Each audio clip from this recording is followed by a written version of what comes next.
Welcome, everybody, to the second episode of Universal Podcast. My name is Samuel Arman. I'm a writer, I'm a teacher at Brooklyn Tech, and I study psychology at Fordham University, and I'm the host of this podcast. In every episode of Universal, we're going to combine psychology with another subject. And major shout out to Matthew Kasabian for making our very first episode about psychology and gut health. In today's episode, we're going to be looking at psychology and evolved traits, or evolutionary traits. And the goal is essentially for us to not only understand the rudimentary forces of evolution, but how we can apply these forces to optimize our own lives. And that requires understanding the potential benefits and detriments of these traits that we simply cannot avoid. So, in order to begin with understanding evolutionary psychology, we of course have to start with understanding evolution. So the theory of evolution is generally considered to be started in 1859 with Charles Darwin's publication of The Origin of Species. The full title of that text actually is On the Origin of Species by Means of Natural Selection or the Preservation of Favored Races in the Struggle for Life. A quick note that term races is actually is used interchangeably with the term for varieties of species. So it's also important to note that before 1859, for the prior century, there was approximately 70 other contributors to the idea of evolution before Darwin, or before Charles Darwin. And that included the French biologist Jean-Baptiste Lamarck.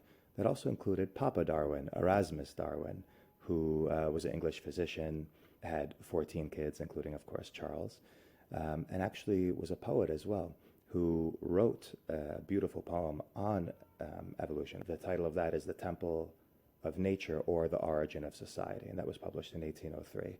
And it's actually available for free on Project Gutenberg. Back to 1859 and the origin of species. So there's three general processes we have to understand in order to dive into understanding evolution.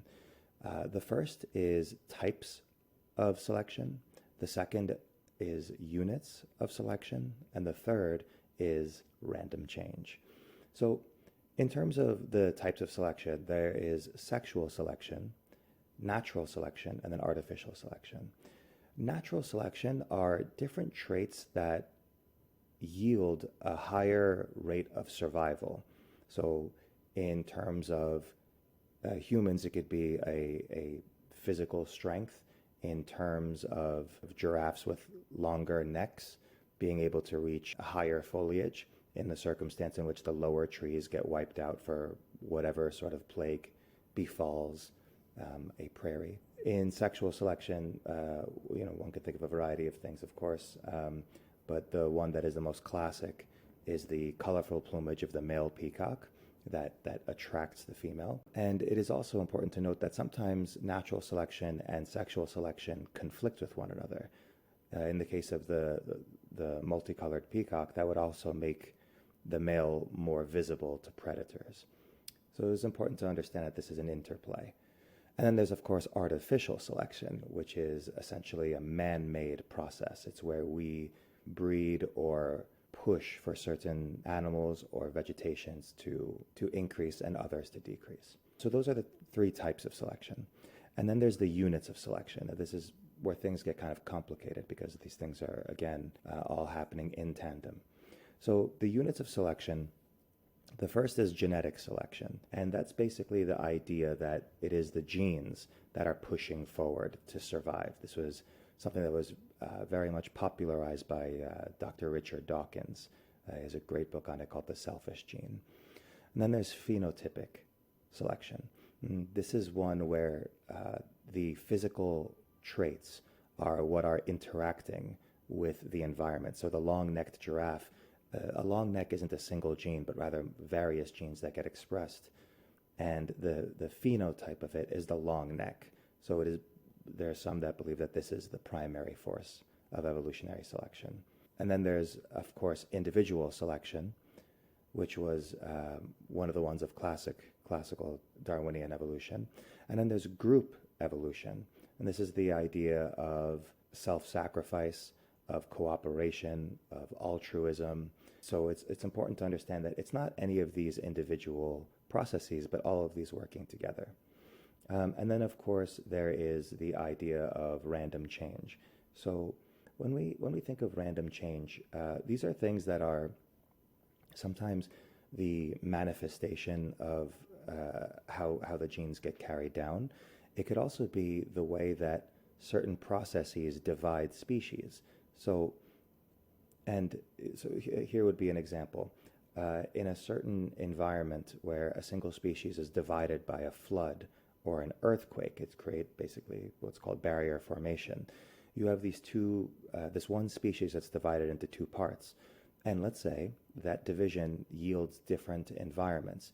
Those species have to react to different environments. And then the ones that adapt most favorably or most fittingly are the ones that survive. It's important to know, of course, that the more we understand, the less random becomes random.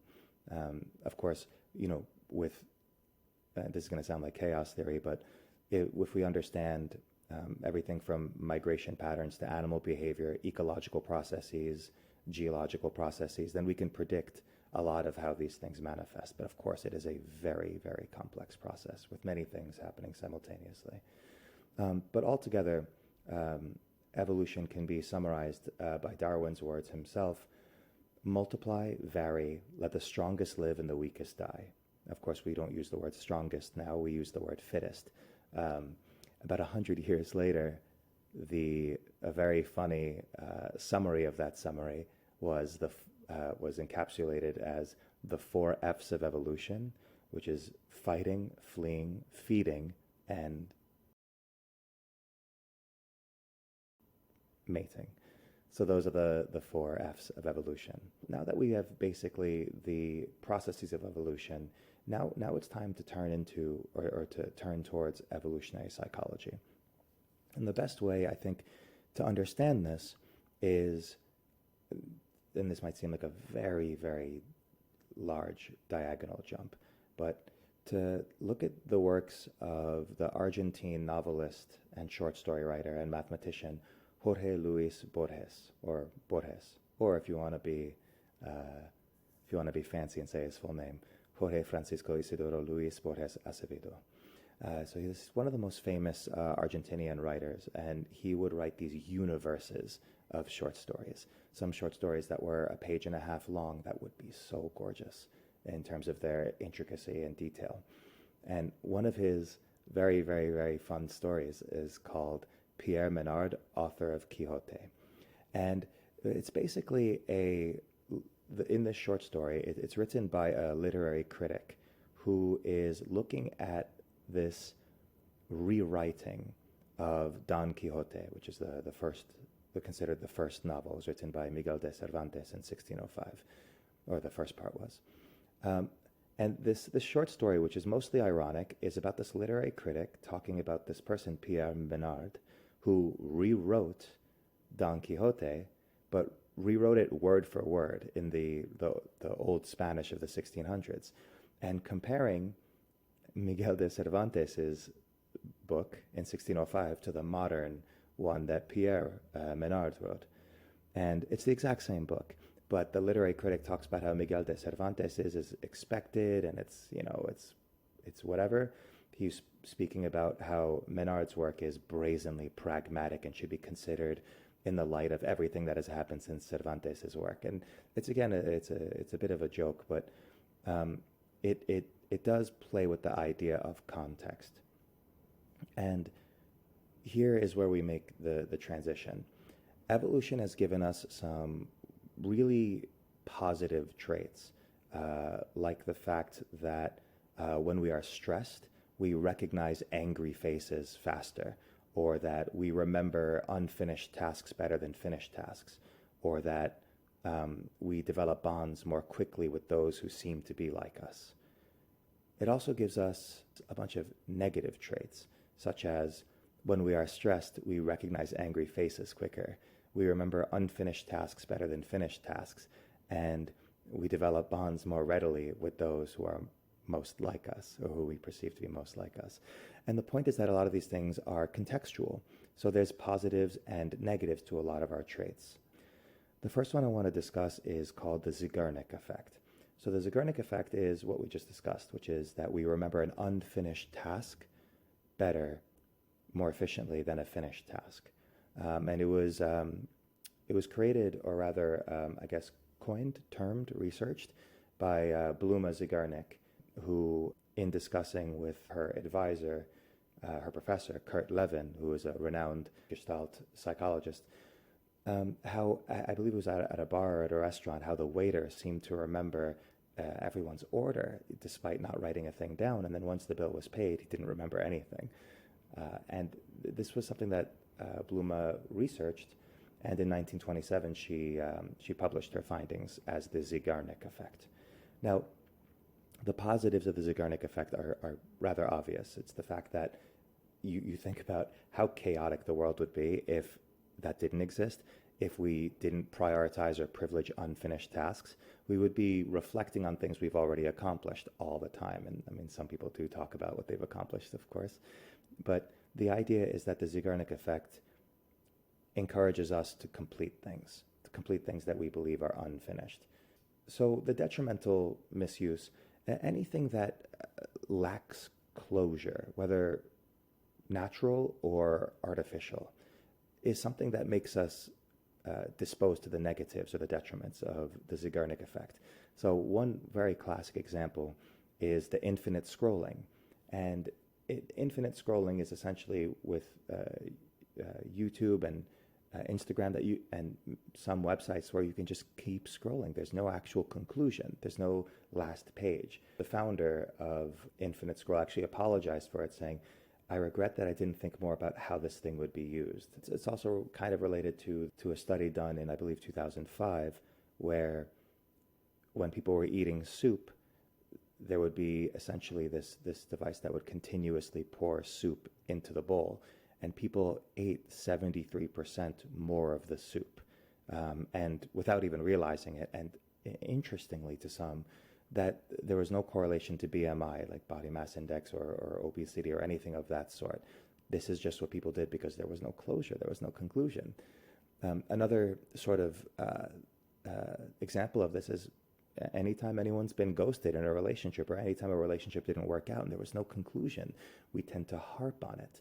We tend to constantly think about it. And sometimes, because we need to have a conclusion, we engage in the defense mechanism of intellectualization, thinking about all these different processes that are happening and trying to draw lines across all these things and creating this like simulacrum of closure, which is entirely delusional, and denial and all these things. And, you know, the thing to do in this, when you're facing the negatives, is to create essentially your own acceptance of a lack of closure. So you are creating this idea that the last page is one that doesn't have closure. You are creating, in essence, an acceptance. And this is why in the Kubler-Ross model, in the 5 stages of grief, not 5 stages of Greece, 5 stages of grief, that there is, in the last stage, there is acceptance. And that is something that at least creates a genuine sense of, here is what happened. There are many factors that are outside of my control, outside of my knowledge, outside of my ability to understand. Sometimes they're in the mind of someone else, and that person can't even conceptualize how things manifested. So that is the conclusion. The fact that not everything has fallen into its right place. So that is the Zigarnik Effect, and there are the obvious positives, very obvious positives, the not so obvious negatives, or rather detriments, and the acceptance in between. And on a kind of unimportant side note, if you ever had an earworm, like a melody stuck in your head and you can't get it out, one of the ways to actually satisfy that need is to listen to the song in entirety. And that's essentially the Zigarnik Effect happening in real time. So next time Britney Spears' Toxic comes on for 3 seconds and you find yourself, continuously singing, which I'm not going to do on the microphone or on camera, you should listen to the entirety of the song. It's also a great song. The second ineluctable trait I want to talk about is the face in the crowd effect, which is that we notice angry faces quicker than non-angry faces, especially when we're stressed. And this was something that was founded in 1988 by Christine and Ranald Hansen. And again, this is a positive. This is a potentially positive thing, especially when there's genuine threats. If you're on a football field or a rugby field and someone is running towards you, or you're in an actual war or battle and someone's running towards you, or there's a threat, it would be very useful to perpetuate your own existence to be able to recognize these threats as they're incoming. The detriment is when we sort of misunderstand people's facial expressions, or when we're stressed. What would be the worst thing that would possibly happen is to start focusing on all the things that verify or that actualize or that validate that feeling of stress. So you're in a crowd of 100 people and you happen to notice the three faces that look the most aggressive, and that tends to perpetuate why you should be stressed, why you should be angry. And this was a concept proposed by one of the most impressive psychologists ever, Dr. Albert Bandura, who his theory is basically what I'm describing is reciprocal determinism, which is this kind of triad of our thoughts, our behaviors, and the environment that we're around, and it perpetuates. So the obvious acceptance here is to retether, to ground yourself. Now, you don't have to,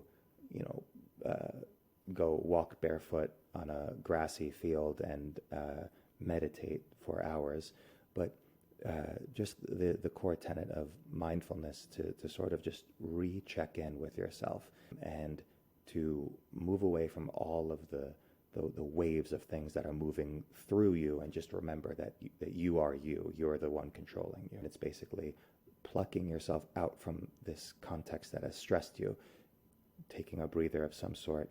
One of the coping mechanisms is to go for a walk, to just kind of remove yourself from whatever environment is reinforcing the stressors. The third trait is called, that we'll talk about, which is very much related, is the fight or flight response. I think everyone knows about the fight or flight response. At the very least, we know about it experientially. And it's the idea that we have this homeostasis, this balance. This is a term coined by Walter B. Cannon, who spoke about this sort of interplay between our emotions and our mind states and the physiological processes that are occurring. And then how this can be disrupted, and suddenly there's something different happening because of an emotion. It's changing the way our physiology is operating. Reductively, generally, it makes us able to fight better or flee better. And that's all good and well. But zooming in, here's what happens during the fight or flight. So our heart rate and breathing accelerates, which provides increased oxygen to our muscles, which make us faster and stronger, so we could run for a longer period of time. Our peripheral vision sharpens to detect incoming predators or perhaps anything that could harm us. Our pupils dilate to see better in the dark, to see danger that's perhaps hidden. Our blood thickens to help promote clotting. We begin sweating, which cools our body, which again, if we're going to be running for a long time, that's a very positive thing to have at our disposal. And our immune system circulates more effectively, which is likely to help fight infection. As aforementioned, we also are able to detect threats more readily because of the face in the crowd effect. So that sounds great. I mean, if there's a puma lurking towards you, you would need to be able to run to escape. You're not going to be able to fight the puma, but it is, you have a greater success rate, meaning 0 to 0.01%. When you have these sort of processes, it would be, again, likelier to escape it. The detriments are not necessarily about it happening, but rather it happening for a long period of time. So this is a term called allostatic load, coined by the neuroendocrinologist Bruce McEwen and the psychologist Elliot Steller. And the idea is there's this allostasis. It's a deviation from homeostasis. There's a wear and tear that is occurring from being under this process for too long. If you think about it, we have a finite amount of energy, a finite amount of resources. So if the blood is rushing to our muscles, and if all of the mental ability is going into things that will increase our chances of fighting or fleeing, the blood must go away from other places and the energy must go away from other places. There's a trade-off. And what happens is reproductive ability, digestive ability, higher order thinking, like creativity, they all plummet. They plummet during those incipient moments of the adrenaline and cortisol rush of a fight or flight response. But over time, this becomes extremely detrimental, and people actually get digestive problems, reproductive problems, and of course, in some circumstances of fight or flight, there's an inability to focus on creative endeavors, an inability to focus on anything other than ones that permeate immediate survival. And of course, I'm sure some people are probably thinking about trauma responses, and that's very much in that same realm. Similar to how to create an acceptance with the face and the crowd effect, there needs to be a conscious effort to be able to demarcate what is a threat and what isn't a threat. Now, again, in the case of trauma, of course, where many different stimuli have become associated with the trauma, there obviously needs to be, or there ought to be, therapy to be able to redistinguish what these individual stimuli are and how not all of them are cues for the actual trauma. A very classic example would be with war veterans and fireworks, because they both are large booms that occur, and of course the flashing lights. There would have to be an ability to discriminate between the differences, and that's again something that therapy, whether it's CBT or psychoanalytic therapy or another form of therapy, the acceptance there would be to understand that there is a threat response that we have. We can tap into it, or it will emerge necessitously. Sometimes it will it tends to overperform, in that something that's not really a threat will cause us to be in that state. But to be mindful of it. So when we start getting the first signals of that fight or flight response, which some people get it in social settings.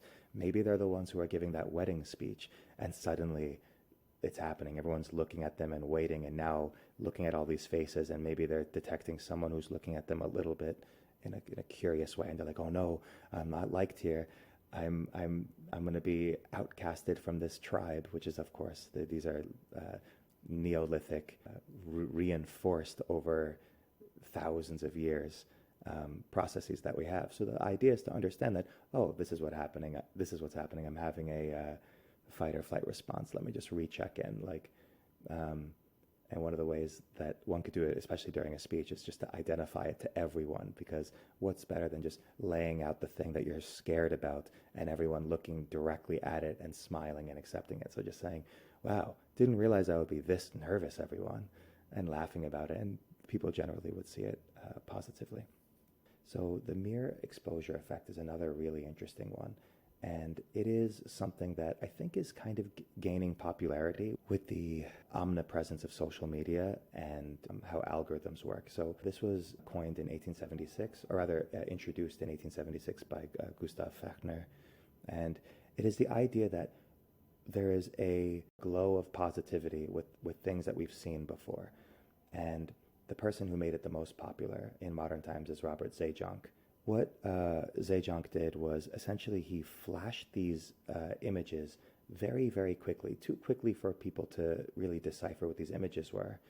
And then he had the participants of the study choose which of these images on a panel they thought were the most preferred.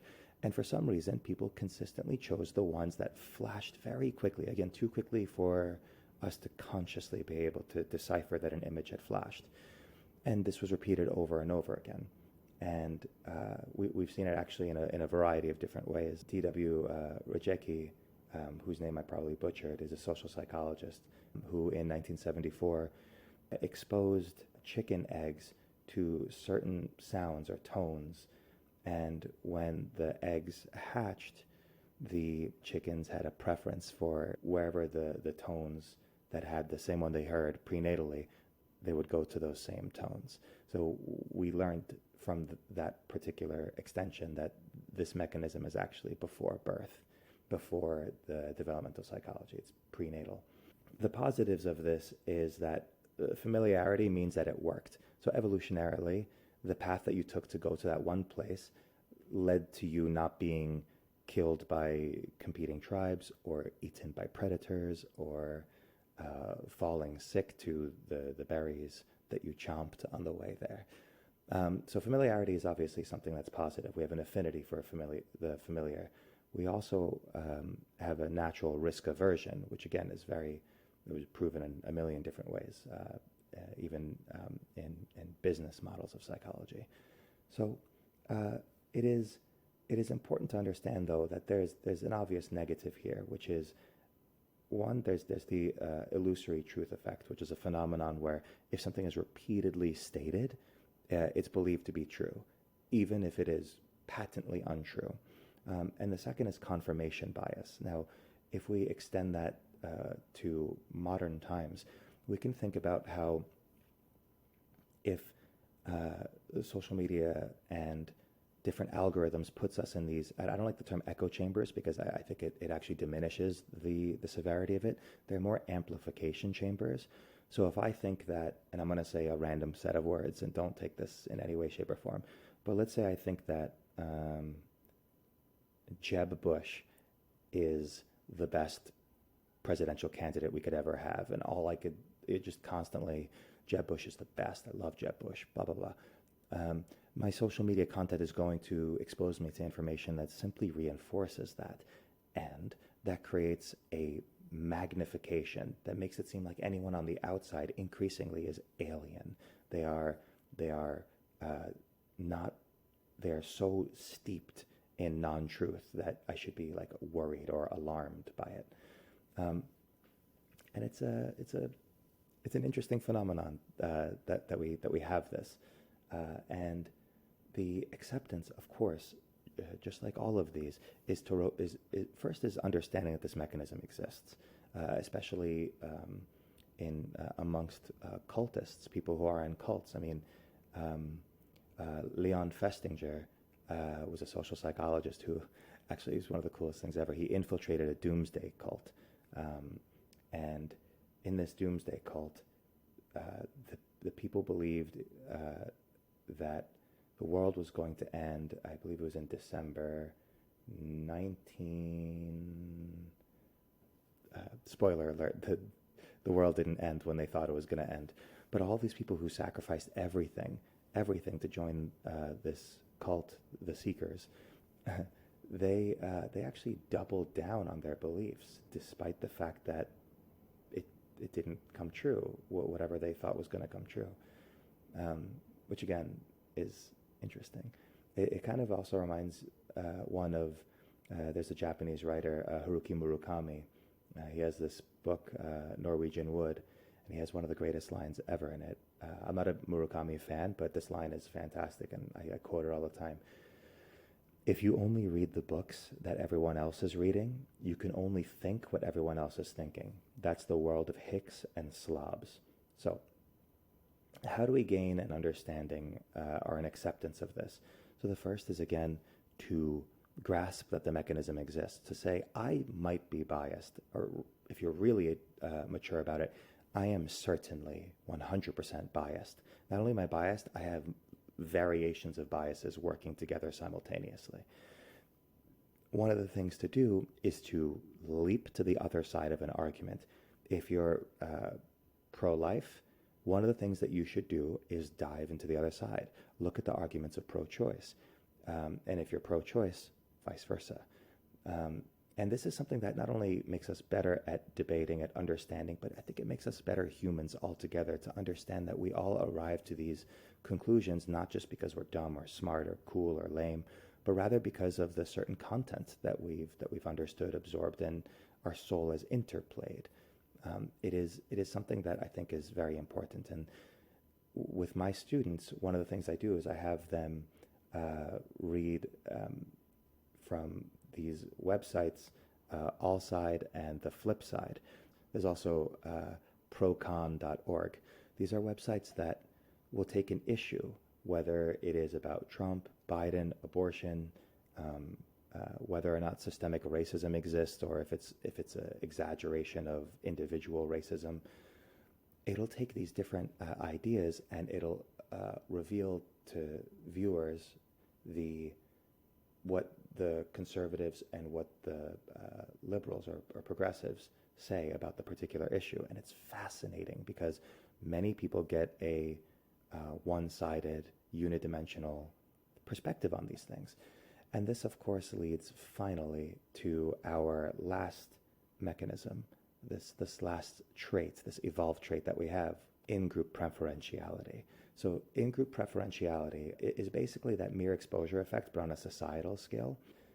And there's a variety of different writers who wrote about this. William Graham Sumner, the American pioneer of personality psychology, and one of my favorite psychologists, Dr. Gordon Allport, who wrote a book called Prejudice, which was published in 1954, and it's such a good book. And the Polish social psychologist Henry Tajfel. So Tajfel actually was the one who was perhaps most known for the in-group preferentiality, because he popularized this idea of the minimal group paradigm, which I'm going to call the MGP.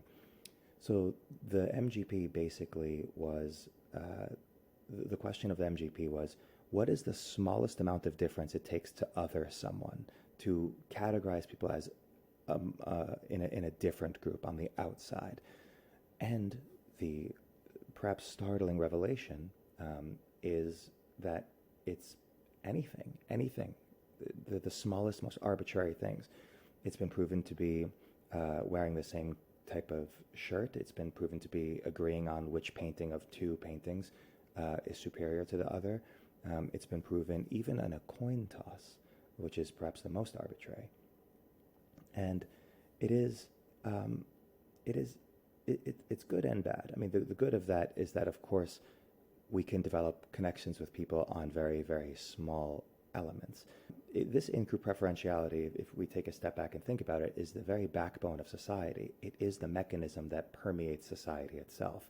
And it's actually older than society itself, because we see in-group preferentiality even in microbes, in dolphins, and all of these creatures and organisms that have predated humans by tens of millions of years.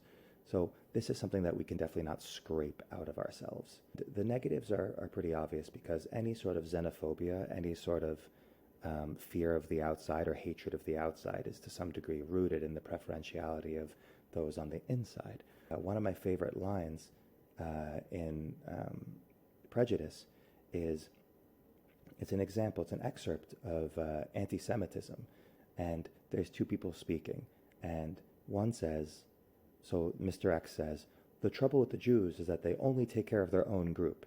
Mr. Y says, "But the record of the Community Chest campaign shows that they give more generously in proportion to their numbers, to the general charities of the community, than do non-Jews." And then the other one says, "That shows that they're always trying to buy favor and intrude into Christian affairs. They think of nothing but money. That is why there are so many Jewish bankers." And the other one says, "But a recent study shows that the percentage of Jews in the banking business is negligible, far smaller than the percentage of non-Jews." And then the other one says, "That's just it. They don't go into respectable businesses. They're in the movie businesses or run nightclubs." And, you know, what Allport is talking about is how we just continuously, if we're in this mind state of this is on the out group, of everything must fit into the schema or the life plan or the mental map of how we see things. And that's obviously an example of confirmation bias. It is what bands people together after a tragedy, like a mass shooting or 9/11, or it is what makes a diaspora, like the Armenians coming together when Azerbaijan attacked the indigenous Armenians of Artsakh. You saw Armenians coming together suddenly all over the world. You see this process of in-group preferentiality.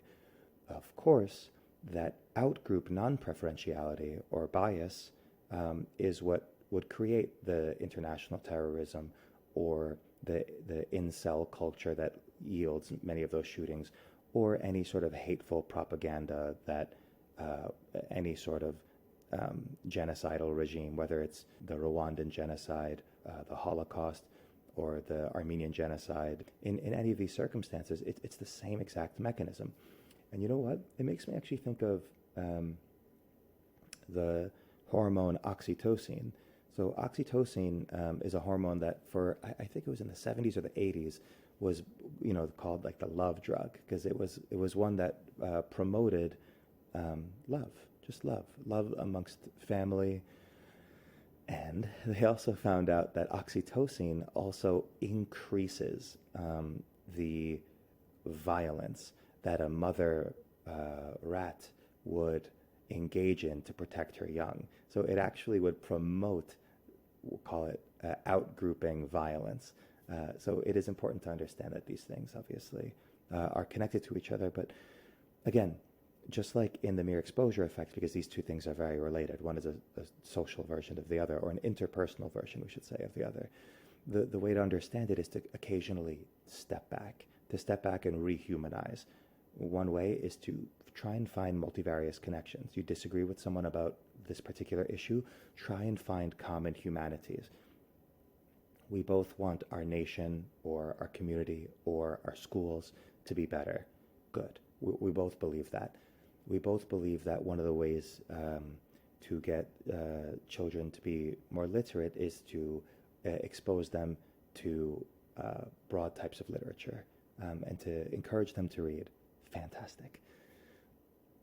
But we might disagree about what they should read. So now at least we have two stages or two levels of commonalities that we can converse about in a way that is, at least there's some sort of mutuality that is substantiating this conversation, as opposed to where there's this animosity of whatever you say, inevitably, because you're on the outgroup, is going to be completely wrong.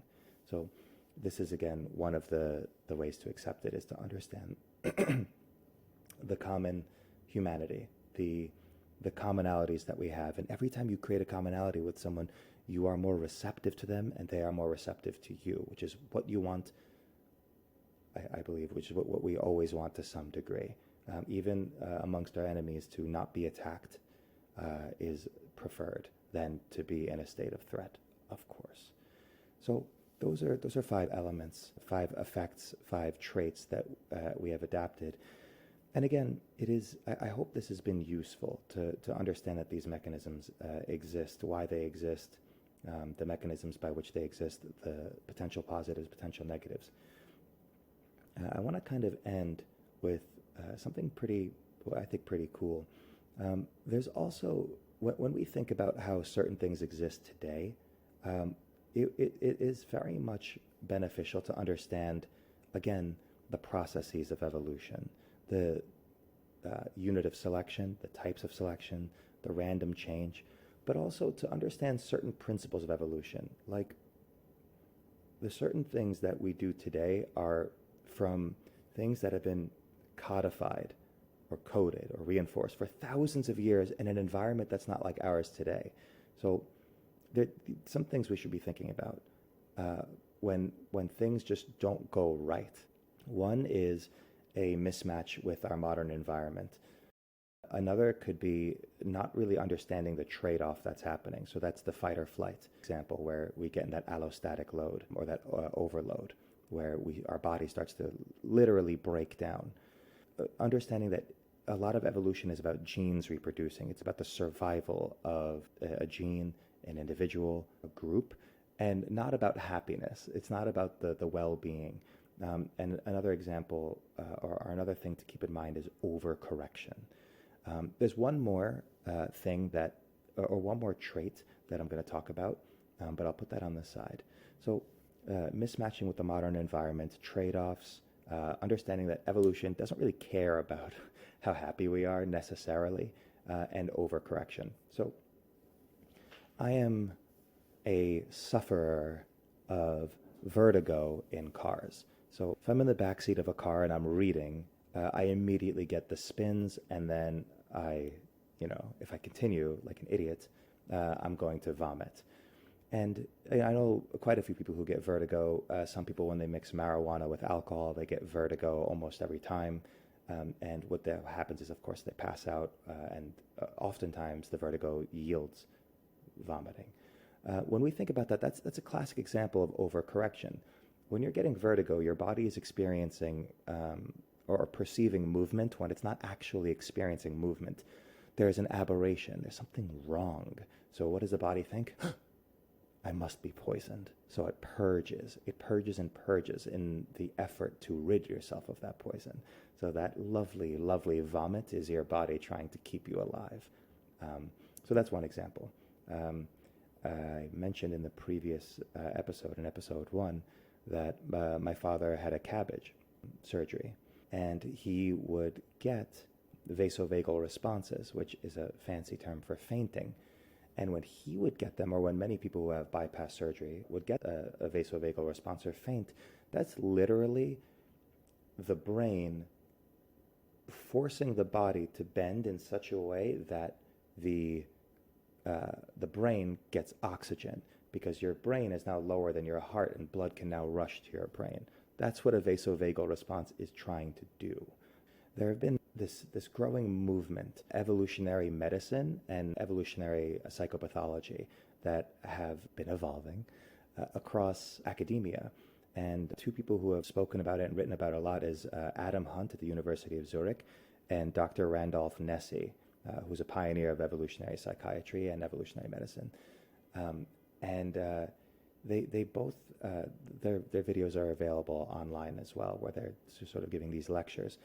And they talk about a variety of different disorders and how these disorders, which obviously might seem detrimental in original understandings, are actually have evolved for a reason. If they exist for a reason.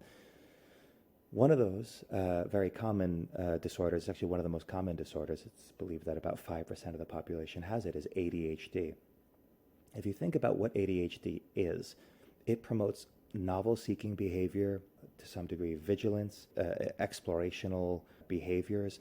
These are things that would be great for a tribe that perhaps is, we'll say, pathologically insular. So they are restricted to a particular environment or belief or behavior. And there's that one person who is constantly in the clouds or engaging in these lateral or diagonal meanderings. That is the person who could potentially find out that, oh, there's vegetation on the other side of that hill. Why did you go there? We're not supposed to go there. Everyone is supposed to be doing this. This is the rules. But this person happened to have these traits that encourage them to explore. Of course, maybe they wander into a field of cannibals and they become food. So obviously, there's a trade-off, but if it has existed today, it has been positive enough for it to perpetuate over thousands and thousands of years. Given the rate of progenation for most of human history is about 12, 13 years old, we're over 10,000 generations old, between probably 10 and 15,000 generations old, which means that these traits survived in multivarious environments long enough to occur today, or to at least be coded in us today. It's one of the reasons why we're so mismatched, because the digital age has exposed us to so many more people, and you've probably listened to more music than your grandfather and every generation before him, and your grandmother and every generation before her combined. When I was 21 years old and I had my wonderful little iPod, I had 23,000 songs. So that's, I hope, a good example of this, and that was a decade ago.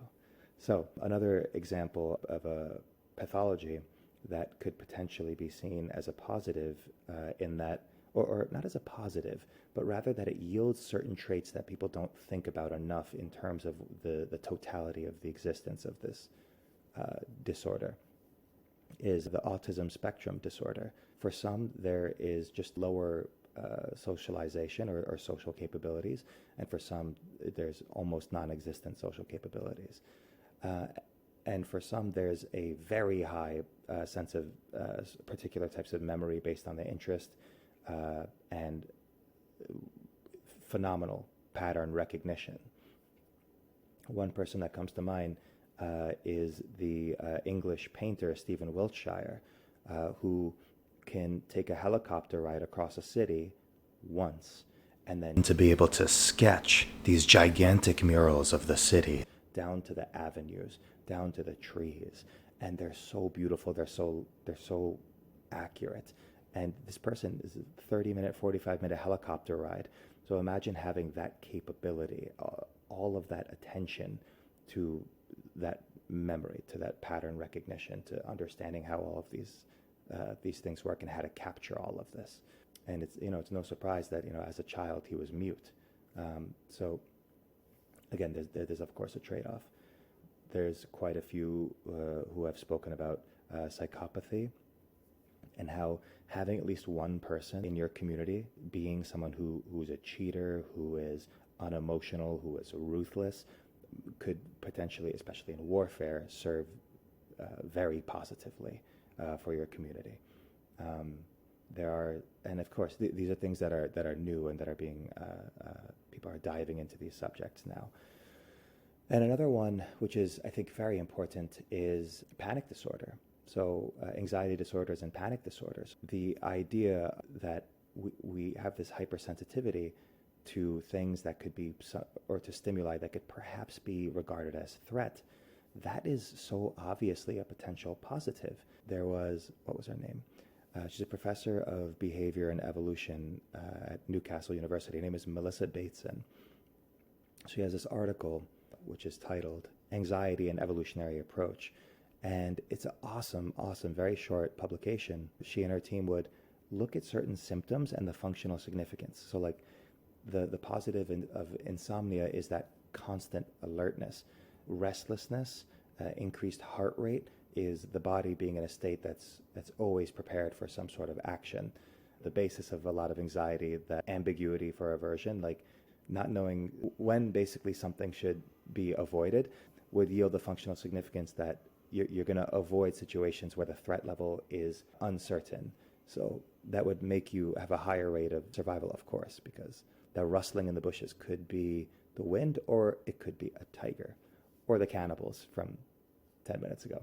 And it's just it's a fascinating way to look at these things, because again, a lot of psychopathologies or disorders are seen in a purely negative light when they are just effects, when they are states, they are existences amongst humanity, and they, like all traits, offer potential positives, and nothing should be seen as a purely positive or purely negative thing. Either you need to zoom in more or zoom out more, and you'll be able to grasp something new. And that leads to the final note here. We mentioned before, there are certain things that make these evolutionary processes crappy for us today. And that could be, again, a mismatch with the modern environment. You have the idea of trade-offs, the recognition that the genes are the things that are moving forward in evolution, or that the evolutionary processes do not care about our well-being, or rather our happiness. And the last is overcorrection. Now we're adding one more, which is consider the tiger. So I had a student ask me maybe 6-7 years ago why tigers are orange, and I didn't know the answer. And thinking about it for just a minute, it was even more confusing, because tigers are ambush predators in jungles, in green environments. Why would a predator in a green environment be orange? It doesn't make any sense in an initial thought from a human perspective. But we must consider the tiger, or rather the tiger's prey. Deer, boar, these are dichromats, so they're red-green blind, so they would not be able to see or distinguish the red-yellow hues from the green hues. So a tiger would be perfectly camouflaged, whereas for us, we are trichromats, so we have the red, green, blue cones in our eyes. Cones, of course, are the structure in our eye that distinguish color, and then rods, of course, are for the shades. There's even animals, of course, that have more cones than we do. There's the peacock mantis shrimp, which has at least 12 cones, and we wonder what they possibly see. But the idea, again, is that there might be certain things that we're not considering in the grand equation of how these things operate and how they exist. So that is the idea of evolved traits, of understanding the evolutionary mechanisms that are all around us and sort of how to appreciate them, understanding the potential detriments or negatives or pitfalls, and appreciating the benefits, the positives. And again, when we understand the negatives, we can try and avoid them. We can build up armor against them when they strike, or we can equip ourselves with tactics for when they show up, the negatives. And with understanding the positives, we know almost like the finish lines, the goals, the momentums that we can tap into because of these, the inevitability, the inextricability of these traits. So with those two parameters identified, I hope there's an idea of acceptance, that we can optimize ourselves to be as well functioning as possible through an evolutionary psychological lens. And that is all. So thank you, everyone, for tuning in to episode 2 of Universal Podcast. Again, I'm your host, Samuel Arman, and I will hear from you and talk to you and listen to you soon. Thank you.